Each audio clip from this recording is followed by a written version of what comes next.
today, Tailors Top Tips, we're going to just talk briefly about boots. So in this case, a Wellington boot, normally for officers, and really looking after them. So this is a Sanders boot, you know, a really good high quality boot. The leather is of a really good grade, so you have to be a little bit careful if you decide to burn down your boots.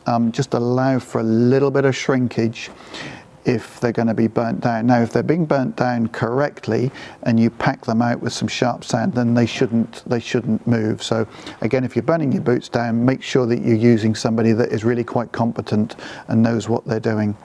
And apart from that, pretty low maintenance really. So we'll just talk briefly about the spurs. So again, you know, you need to have a spur that fits the boot. That might sound as if that's common sense, but there's different types of spur for different types of boot. You've got to make sure that this, so in this case, this spur actually fits into this type of spur housing. So I'd recommend that wherever you buy your boot from, you get your spur. This is a Sanders spur, obviously.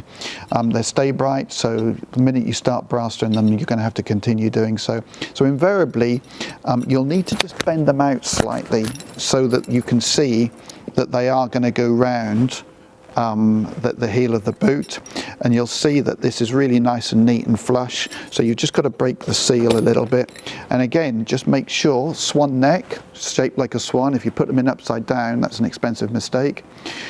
So just make sure that it can go around the heel, and then put the toe into the belly button, and then just push gently, and it'll just go in and often click. This one hasn't, but the service test is that. And then just bend them back round so they hug the heel nicely, and there you go, boot and spur.